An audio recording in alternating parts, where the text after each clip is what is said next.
قالو تو وہ کہتے ہیں، قالو فعل ماضی جمع مذکر غائب، ہم کی ضمیر اس کا فاعل، نون باب سے یہ آتا ہے، قاف واو لام اس کا روپڑ، وہ کیا کہتے ہیں؟ مقولہ بنے گا حسبنا، کافی ہے ہمیں، مبتدا بن جائے گا یہ حسبنا جو ہے کافی ہے ہمیں، یہ اصل میں مبتدا بنے گا مرکب اضافی ہے،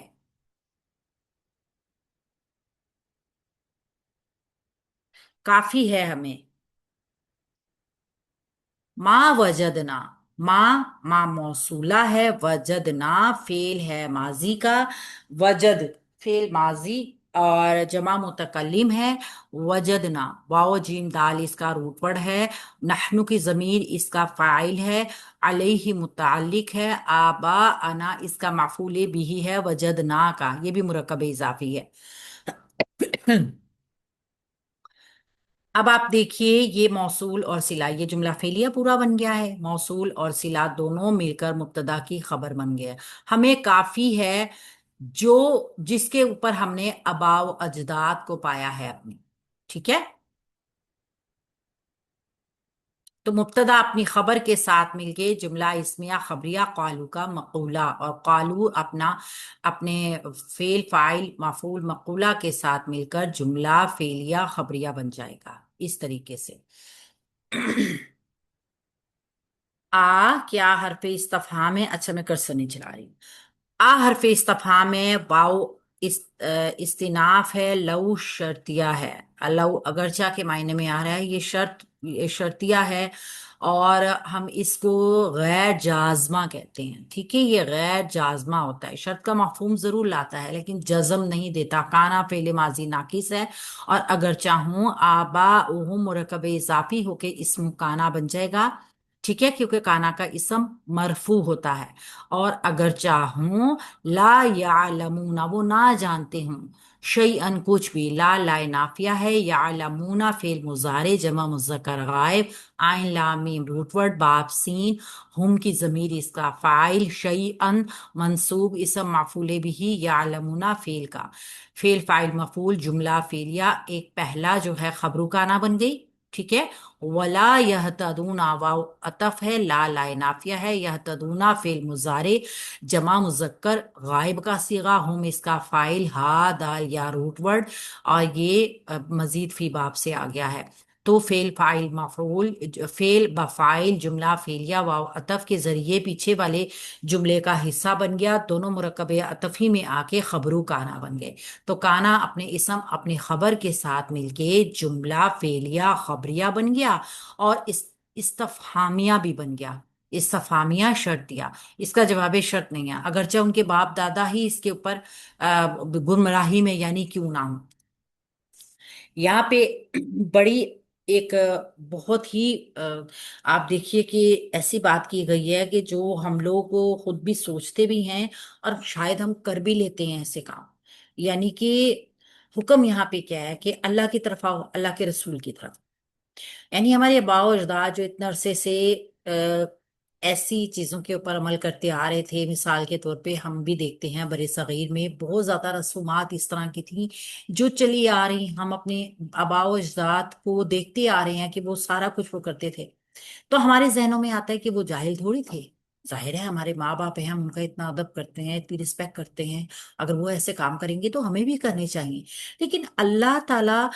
کے کلام کے ساتھ جب کوئی جڑتا ہے، اللہ اس کو ہدایت کی روشنی دیتے ہیں، اللہ تعالیٰ کھرا کھوٹا علیحدہ کرتے ہیں، واضح کرتے ہیں احکامات اپنے، تو پھر انسان اپنی شعور سے دیکھتا ہے میرا رب مجھے کس چیز کا حکم دے رہا ہے، میرا رب مجھے کس چیز سے منع کر رہا ہے، تو یہ وہ چیز ہوتی ہے کہ اگر آپ اپنے آباء و اجداد کو قرآن سنت سے منافی دیکھتے ہیں تو آپ ان کی بات کو نہیں مانیں گے۔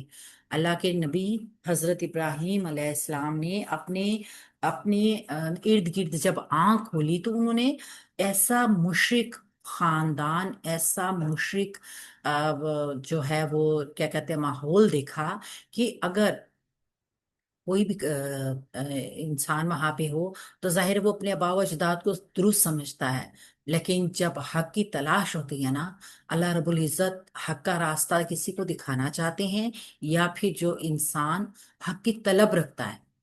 جب کسی کو طلب ہوتی ہے نا، ہم نے دیکھا کہ اللہ رب العزت انہی کو ہدایت دیتے ہیں جو ہدایت کی طلب رکھتے ہیں۔ اور حضرت ابراہیم علیہ السلام کی زندگی سے ہمیں یہ پتہ بھی چلتا ہے کہ وہ اللہ اپنے رب کو ڈھونڈنے لگے، انہوں نے اپنے رب کو ڈھونڈا، تلاش کیا۔ خود انسان جو ہے وہ اپنی عقل کی کسوٹی کے اوپر جب چھوٹی چھوٹی چیزوں کو، ہر ایک چیزوں کی وجہ جاننا چاہتا ہے، تو کیا اللہ کی نشانیاں دیکھ کر اس کو اس کائنات کے ایک مالک ہونے کی کا تصور نہیں نظر آتا؟ تو اللہ رب العزت کے احکامات کو مانتے ہیں، لیکن جو نہیں ماننا چاہتے وہ اپنے آباء و اجداد کی رسومات کے پیچھے چلتے ہیں اور کہتے ہیں کہ ہم نے چونکہ دین کوئی سند نہیں ہے، ہم نے وہی کرنا ہے جو ہمارے آباء و اجداد کرتے ہیں۔ تو صحابہ کرام کے ہاں اس کا کوئی وجود نہیں تھا، اس کا جواب ہوگا کہ ہم نے تو اپنے باپ دادا کو یوں ہی کرتے دیکھا، یہ ان کا جواب ہوتا تھا۔ تو اللہ تعالیٰ کی مخلوق ہو، ویسے بھی وہ بھی مخلوق تھے، جیسے تم غلط کام کر سکتے ہو، گناہ کرتے ہو، وہ کیا گناہ نہیں کر سکتے تھے؟ جب تم ایسے غلط کام کر سکتے ہو تو وہ بھی کر سکتے ہیں۔ تو جب اللہ تعالیٰ آپ کو ہدایت کی روشنی دے تو آپ نے ہدایت کے اوپر چلنا ہے، ایک رب کا راستہ اپنانا ہے، کیونکہ قرآن ہمیں جو راستہ بتاتا ہے وہ بتاتا ہے